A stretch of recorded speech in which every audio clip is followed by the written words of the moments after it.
पूजा बेटा, ये 2 बनारसी साड़ियां भी रख लो, अपनी ननद और सास के लिए। विमला जी ने ससुराल जाने के लिए अपना बैग पैक कर रही अपनी बेटी से कहा। मां के हाथ से साड़ियों को लेकर दूसरी तरफ रखती हुई पूजा अचानक से उठकर खड़ी हो गई और अपनी मां के गले लगकर जोर जोर से रोते हुए बोली, मां, मैं नहीं जाना चाहती हूं उस घर में, मुझको यहां अपने पास ही रख लो।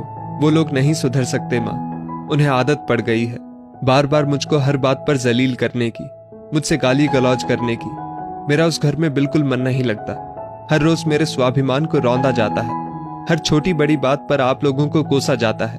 आप लोगों के बारे में भला बुरा कहा जाता है। आखिर मां, मैं कब तक बर्दाश्त करूं ये सब? सबसे बड़ी बात, आपके दामाद भी मां की झूठी बातों में आकर मुझे झूठी समझने लगे हैं और अपनी मां की बातों में आकर मुझ पर हाथ तक उठा देते हैं। मैं थक गई हूं मां, बार बार अपने बारे में सही होने की सफाई देते हुए। अब मुझसे बर्दाश्त नहीं होता मां।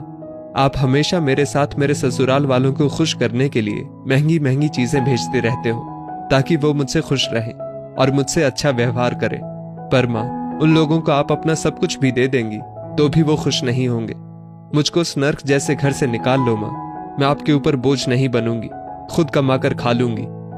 पूजा की मां की आंखों से भी अपनी बेटी का दर्द देखकर आंसुओं की गंगा जमुना बह रही थी।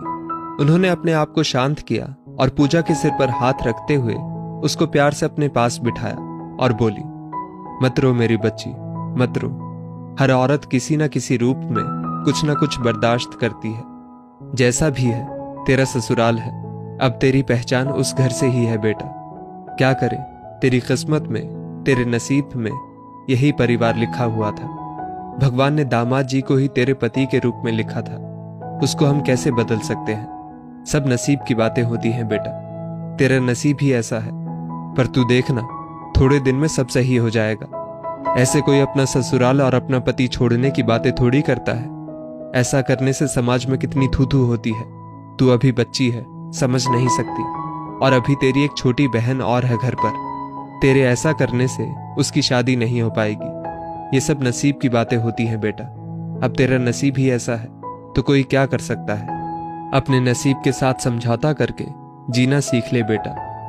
अपनी माँ को अपनी बड़ी बहन को ऐसी बातें समझाते देख तभी वहां पर पूजा की छोटी बहन प्रतीक्षा कमरे में आई और अपनी माँ से बोली, अरे माँ, दिन भर आप हमें अपने जिगर के टुकड़े कहती रहती हैं। कोई अपने जिगर के टुकड़ों को जानते हुए भी आग के हवाले करता है तो उससे बड़ा उनका कोई दुश्मन नहीं होता।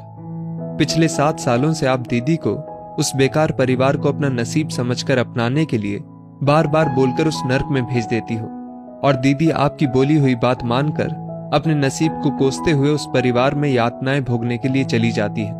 क्योंकि अगर वो ऐसा नहीं करेंगी तो समाज में आपकी और बाबूजी की इज्जत खराब हो जाएगी। मेरी शादी नहीं हो पाएगी।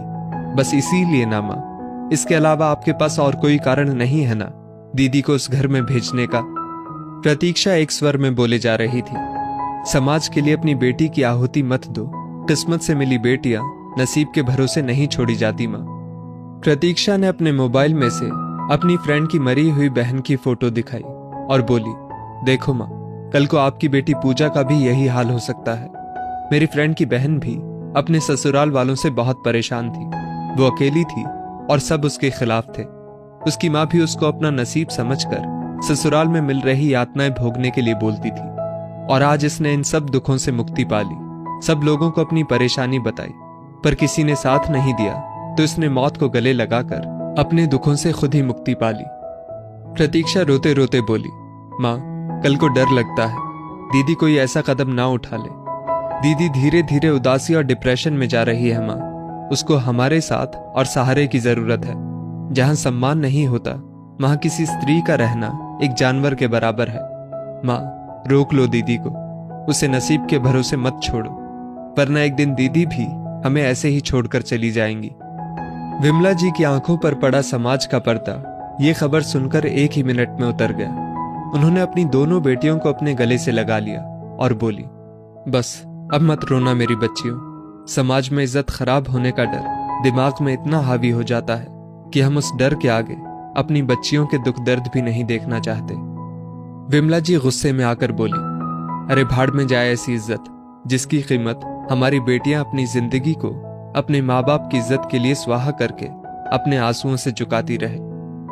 विमला जी प्रतीक्षा से बोली, सच कहा बेटा तूने, हमारे जिगर के टुकड़े, हमारी बेटियां नसीब के भरोसे छोड़ने के लिए नहीं होती। माना कई बार बेटियों का गलत जगह गलत रिश्ता तय हो जाता है, पर उस रिश्ते को बेटी का नसीब मानकर जिंदगी भर उसे निभाने के लिए कहना सच में एक बहुत बड़ी गलती है। विमला जी पूजा को चुप कराते हुए बोली, बस बेटा बस, अब मैं तुझे नसीब के हवाले नहीं छोड़ूंगी, बल्कि अब तेरा नया नसीब खुशियों से लिखूंगी।